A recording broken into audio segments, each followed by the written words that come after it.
بسم اللہ الحمدللہ والصلاة والسلام علی رسول اللہ۔ السلام علیکم ورحمۃ اللہ وبرکاتہ۔ ہمارے پیارے مکی و مدنی آقا صلی اللہ علیہ وسلم گستاخانہ حرکات کے پس منظر میں قسط نمبر 3 حضرت مولانا محمد قاسم صاحب نانوتوی صدیقی رحمۃ اللہ علیہ۔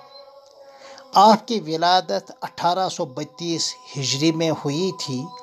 اور وفات 1889 میں، یعنی آپ نے کل عمر 47 سال کی پائی ہے۔ اس 47 سالہ مختصر زندگی میں آپ نے کارہائے نمایاں انجام دیے، اتنے کہ ان کاموں کو انجام دینے کے لیے عمر نوح بھی ناکافی ہے۔ آپ دارالعلوم دیوبند کے بانی اعظم حضرت حاجی امداد اللہ صاحب مہاجر مکی کے خلیفہ خاص، میدان شاملی میں انگریز سامراج کے مقابلے میں مجاہدین اسلام کے فوجی مشیر پنڈت دیانند سرسوتی، جو آریہ سماج کے بانی تھے، ہر میدان میں علمی بنیادوں پر ان کو شکست فاش دینے والے تھے، عالم ربانی تھے اور مناظر اسلام تھے، وقت کے رازی اور غزالی اور رومی تھے اور میر کاروان دیوبند تھے۔ حضرت مولانا محمد قاسم صاحب نانوتوی صدیقی رحمہ اللہ قابل رشک پاک دامنی و سیر چشمی کے ساتھ موصوف اپنی اٹھتی جوانی کو بطور نذرانہ عقیدت یوں پیش کرتے ہیں: اڑا کے بعد میری مشت خاک کو پسے مرگ، کرے حضور کے روضہ کے آس پاس نثار۔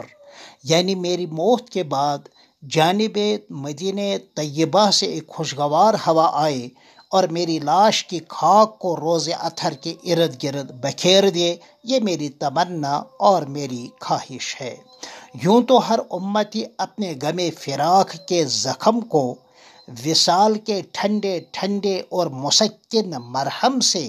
عالم خیال میں یا عالم خواب میں ہر روز صبح اور شام یوں تسلیاں دیتا پھرتا ہے: انلت یا ریح الصبا یوما الی ارض الحرم، بلغ سلامی روضة فیہا النبی المحترم، من وجہہ شمس الضحی، من خدہ بدر الدجا، من ذاتہ نور الہدی، من کفہ بحر الہمم۔ اے باد صبا، اسی طرح اے باد نسیم، اگر کبھی حضرت اللہ جل مجدہ کے حکم سے مدینہ طیبہ جانا ہوا تو مجھ غلام کی ایک درخواست ہے، ایک تمنا ہے کہ قبر اطہر کے اندر روز اقدس میں میرے آقا گنبد خضرا کے سائے تلے آرام فرما ہیں۔ ان سے بس یہ عرض کرنا ہے کہ فراق غم کا مارا اور عشق اور محبت کی تلوار کا زخمی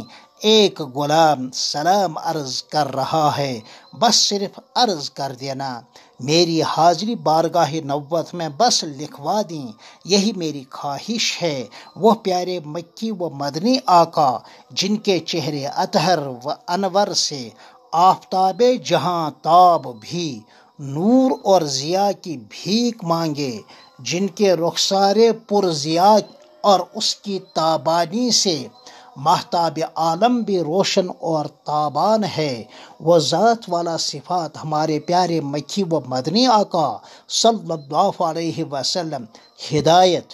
رحمت، شفقت، الفت، محبت، سخاوت، شجاعت، کرامت، شرافت، عظمت، رفعت، انسانیت، حسن سیرت و صورت اور تمام انسانی کمالات اور نبوی امتیازات کے پیکر محسوس ہیں، اور ان صفات کے جسم متحرک ہیں۔ بہتے دریا میں سخاوت کیسی ہوتی ہے ہر کوئی جانتا ہے کہ ہر کوئی اپنے مزاج کے مطابق ہر وقت بہتے دریا سے سیراب ہو، لیکن ایسا بہتا دریا بھی نبوی سخاوت کے سامنے شرمندہ ہے، جس کی زبان مبارک سے کسی سائل کے لیے لا نہیں نکلا ہے، یعنی نہیں، حتیٰ کہ ایک موقع پر جب بظاہر کچھ نہیں تھا، اپنے پہنے ہوئے مبارک کرتے ہی کو اتار کر سائل کے حوالے کر دیا۔ یا رب صلی وسلم دائما ابدا علی حبیبک خیر الخلق کلہم۔ ایک مسلمان ناموس رسالت پر قربان ہونے کو سب سے بڑی سعادت سمجھتا ہے۔ حضرت نبی اکرم شفیع اعظم صلی اللہ علیہ وسلم کی عظمت شان پر عقل دم بخود، عشق حیران، فہم عاجز، دانش و بینش بے بس۔ مگر جب عقل اور عشق کے درمیان کانٹے کا مقابلہ ہوتا ہے تو عقل دیکھتی رہتی ہے، بر لب بام محو حیرت ہوتی ہے، اور عشق نے ہلاکت کے سمندر میں چھلانگ لگا دی ہوتی ہے۔ حضرت صلی اللہ علیہ وسلم کے ساتھ اپنے ظرف کے مطابق ہر مسلمان کو عشق کی راہ سے تعلق ہے، طاعت کی راہ سے تعلق ہے۔ یہی وجہ ہے کہ محمد کا نام سنتے ہی اس کی آنکھوں میں ایک چمک، اس کے دل میں ایک مسرت، اس کے ذہن میں ایک فرحت، اور اس کے جذبات میں ایک حرکت سی، ایک تلاطم سی کیفیت پیدا ہوتی ہے، اور وہ یوں گنگناتا پھرتا ہے،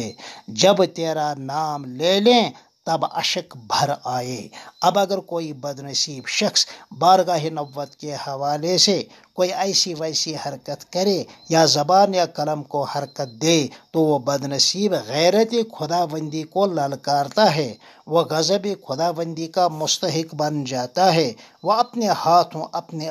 آپ کو ہلاکت کے گڑھے میں ڈال دیتا ہے۔ کسی شاعر نے کیا خوب کہا ہے، اس نام کے لذت دل عشاق سے پوچھو،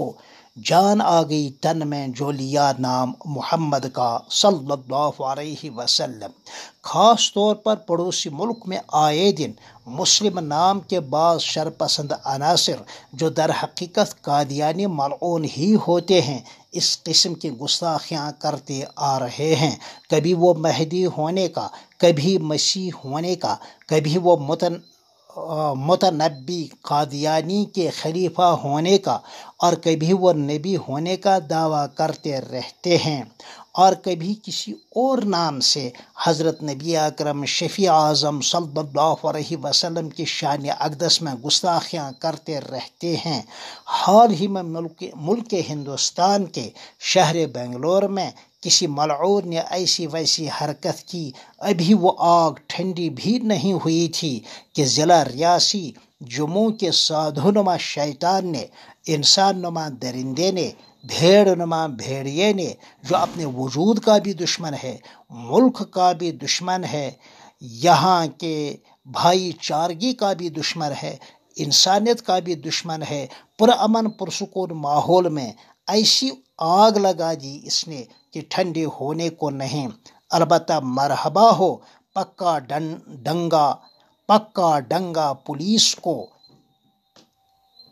یا جموں کے پولیس کو کہ انہوں نے شیطان کو گرفتار کیا ہے۔ الحمدللہ، حق تو یہ ہے کہ مختلف پولیس اسٹیشنوں میں اس شخص کے خلاف FIR درج ہو۔ ایک پرامن شہری اور اسلامیات کا ایک ادنا طالب علم ہونے کے ناطے میں سبھوں سے یہ پوچھنا چاہتا ہوں کہ آج تک کسی بھی مسلمان نے کبھی بھی جناب رام چندر جی اور جناب رام لکشمی کے حق میں کبھی بدزبانی کی ہے؟ نہیں، ہرگز نہیں کی ہے، بلکہ ہمیں حکم ہے کہ غیر مسلم برادری کے زندہ معززین کا اکرام ہو، اور جو ان کے پرانے اور بہت پرانے ہیں، خاص طور پر حضرت صلی اللہ علیہ وسلم سے بہت پہلے حضرت عیسیٰ علیہ السلام یا حضرت موسیٰ علیہ السلام یا حضرت ابراہیم علیہ السلام کے دور میں کہیں بھی ہوں اور کروڑوں کی تعداد میں ان کے ماننے والے ہوں، ان کا بڑے احترام کے ساتھ نام لیا کرو۔ کیا معلوم کہ کیا پتہ کہ وہ اپنے زمانے کے شاید پیغمبر ہوں گے، مثلا رام چندر جی اور گوتم بدھ۔ مسلمان تو ہر حال میں اس حوالے سے اپنے غیر مسلم برادری کے جذبات کا خیال رکھتا آ رہا ہے، لیکن ناموس رسالت کے ساتھ کوئی چھیڑے تو اس کا رد عمل لازم اور ضروری ہے۔ انشاءاللہ پھر ملتے ہیں چوتھی قسط میں۔ السلام علیکم ورحمۃ اللہ وبرکاتہ۔